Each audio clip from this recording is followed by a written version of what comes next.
এই যে পুরাটাই চা বাগান, আর মাঝখানে মাঝখানে তেজপাতা গাছ। তাই বলি জলপাইগুড়ি আসবো, চায়ের বাগান দেখবো না তাই বললে হয়? কাছে যাই। এদিকে একটা জিনিস ভালো যে চায়ের বাগানে টাগানে ঢুকলে কেউ কিছু বলে না। এই যে, আর তোমরা তো সবাই জানো চায়ের মেনলি এই যে এইগুলোই তোলে।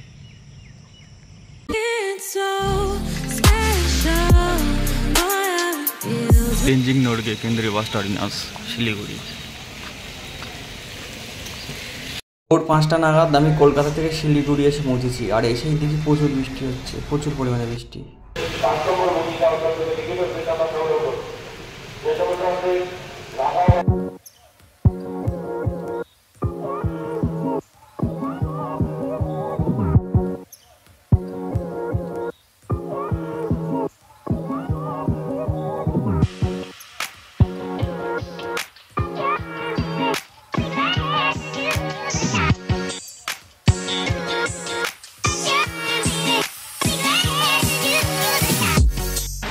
Welcome to new blog from Jalpaiguri episode on.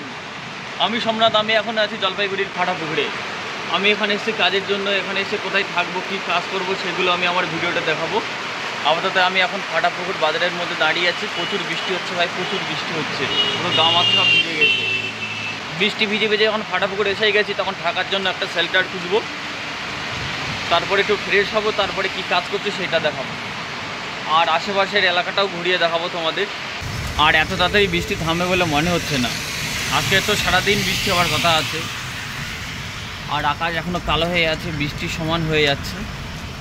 এখনও সকাল থেকে কিছু খাইনি। ঠিক আছে, আগে থাকার জায়গাটা খুঁজি, তারপরে বাকি কথা হচ্ছে। চলো, এখন বৃষ্টি মাথায় কাকে জিজ্ঞাসা করবো। গাইস, বৃষ্টি ভিজে ভিজে রুম খুঁজছি, এখনও পাইনি। কী হবে তার ঠিক নেই। আকাশ জন্য আজকে ফুটো হয়ে গেছে পুরো একদম।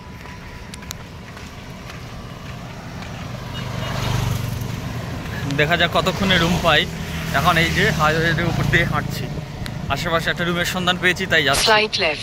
ওকে ওকে, সাইডে লেফট। রুম পেলাম একটা, এই যে পিছনে একটা রুম পেলাম 300 টাকা করে দিনে। সেরকম কিছু নেই, শুধু একটা আর কি খাট আছে, আর কিছুই নেই, আর ইলেকট্রিক আছে। আমি এসে দেখাচ্ছি, একটু বাজারে যাচ্ছি দরকারে, তারপরে দেখাচ্ছি রুমটা। আর আকাশের কথা বলে লাভ নেই। ঠিক আছে, এই যে হাইওয়ে NH-27, মানে আমার পিছন দিকটা যাচ্ছে জলপাইগুড়ি আর সামনের দিকটা যাচ্ছে শিলিগুড়ি। মানে এখান থেকে জলপাইগুড়ি 25 কিলোমিটার, শিলিগুড়ি 23 কিলোমিটার। মোটামুটি আমি মাঝখানে আছি ফালাকাটাতে।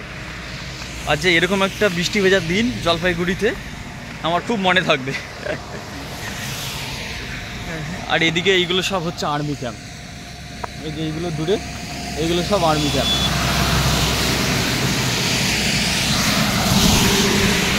কত জোরে জোরে গাড়ি যাচ্ছে। এইগুলো হচ্ছে আর্মি ক্যাম্প, বিনা অনুমতিতে ঢোকা নিষেধ, সে তো সব জায়গাতে। এই যে আমার 300 টাকায় গরিবের ঘর, একটা বেড, চাদর ফাদর কিছু নেই, আমিও আনিনি।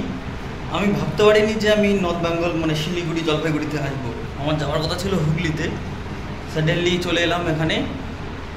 আর এদিকে তো রাতে ঘুমোতে গেলে চাদর লাগবেই লাগবে। আমার ব্যাগে কোনো কিছু চাদর নেই, কোনো শীতের পোশাক নেই, সমস্যায় পড়ে গেলাম। ভিজে গেছি, একটু ফ্যান চালিয়ে মাথাটা ঠান্ডা করে নিই। এইভাবে শুতে হবে আর কি, না হলে একটা চাদর কিনতে হবে গায়ে দেওয়ার জন্য। ছোট্ট একটা রুম, এটা কোনো বাথরুম নেই।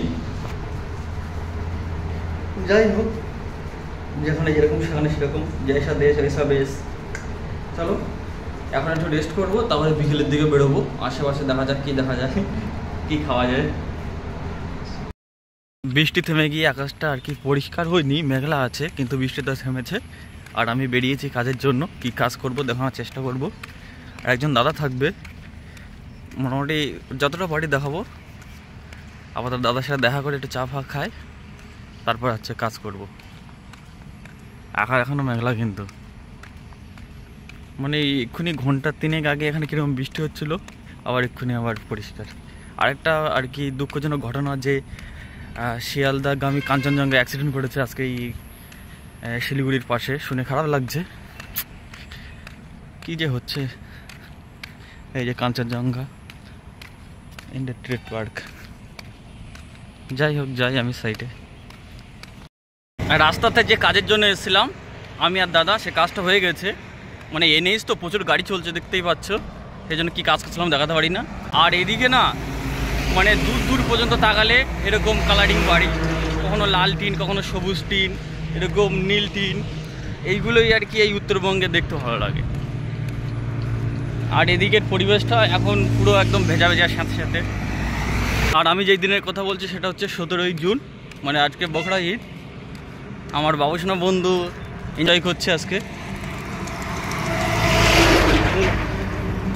যাই হোক, এদিকে আর কি এইরকম এখন বিকেলের অবস্থা। আর কালকে আমি কি কাজ করব সেটা আর কি আর দেখাবো। এদিকে এখনও এলাম, চায়ের বাগান দেখতে এলাম না। যাই হোক, এখান থেকে আবার আমরা যাব শিলিগুড়িতে 2-1 দিন পরে। আর এখানে কি কাজ করছি সেটা আর কি দেখাবো, আর শিলিগুড়িতে কি করবো সেটা ওরকম দেখাবো। আমি একটা দরকারি গ্রামের দিকে এসেছি, পাড়ার মধ্যে। আর বলতে না বলতে দেখো গাইস, চা বাগান। কাছে যায়, বাবার একটা গাড়ি আছে, দাঁড়াও কাছে যায়। এই যে পুরাটাই চা বাগান, আর মাঝখানে মাঝখানে তেজপাতা গাছ। তাই বলি জলপাইগুড়ি আসবো, চায়ের বাগান দেখবো না, তাই বললে হয়?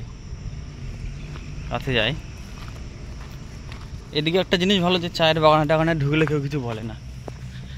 এই যে, আর তোমরা তো সবাই জানো চায়ের মেনলি এই যে এইগুলোই তোলে, পুরো চায়ের বাগান।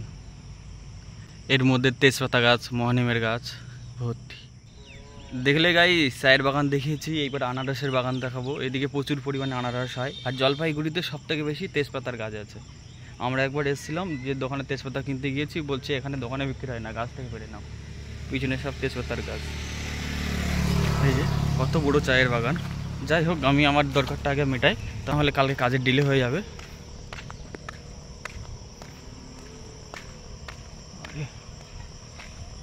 যাই হোক, আমি আমার কাজটা মেটাই আগে।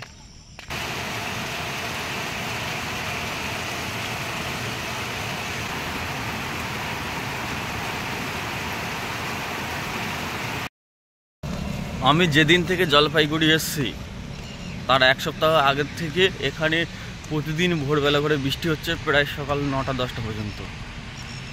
এখনও চারিদিকে মেঘলা, এখন সকাল 7:30 মতো বাজে। আমি সাইডে যাচ্ছি, মানে কি কাজ করব সেটা আজকে দেখাবো। আর চারিদিকে কীরকম একটা মেঘলা ভাব হয়ে আছে। মোটামুটি আমি মনে হয় কাজের সাইডে গিয়ে পৌঁছাবো, আর বৃষ্টি শুরু হবে। তো যাই হোক, বৃষ্টি হোক আর নাই হোক, আমার কাজটা শেষ করতে হবে। তারপরে এখান থেকে আমি চলে যাবো শিলিগুড়ি। কী কাজ করি। আর এখান থেকে শিলিগুড়ি, জলপাইগুড়ি, ফুলবাড়ি সব ডিরেকশন বোর্ড দেওয়া আছে, কোনটা কত দূরে। এই যে চারিদিকটা কীরকম মেঘলা।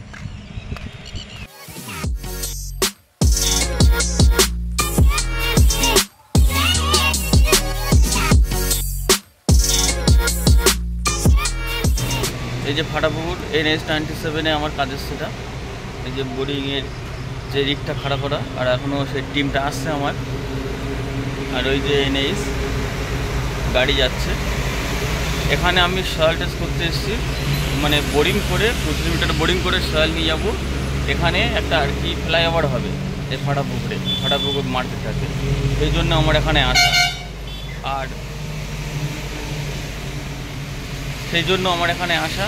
তোমরা কোনোদিন না কোনোদিন জানতে পারবে যে ফাটাপুকুর ফ্লাইওভারে আই লাভ ফ্লাই কাজ করে গেছে। ওই যে দূরে লেখা আছে ফাটাপুকুর, দেখা যাচ্ছে? হ্যাঁ, যাই হোক। আর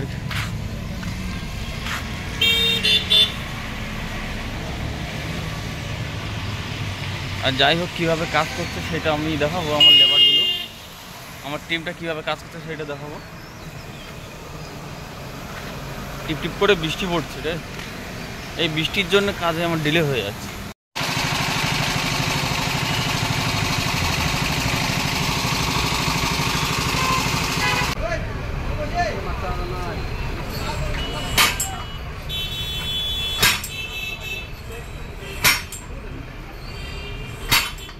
জলপাইগুড়িতে আমি কি কাজ করছি সেটাও দেখালাম। জলপাইগুড়িতে আমি কী জন্য এসেছি, কী কাজ করছি সব দেখালাম। আর এখানটার ওয়েদার মোটামুটি এখনও মেঘলা হয়ে আছে। আমি যে কদিন এসেছি একদিনও রোদ দেখিনি। তো গাইস, এখানে জলপাইগুড়ি এপিসোড 1 শেষ হলো। Tata, love you, bye. আবার দেখা হচ্ছে নিউ ব্লগে।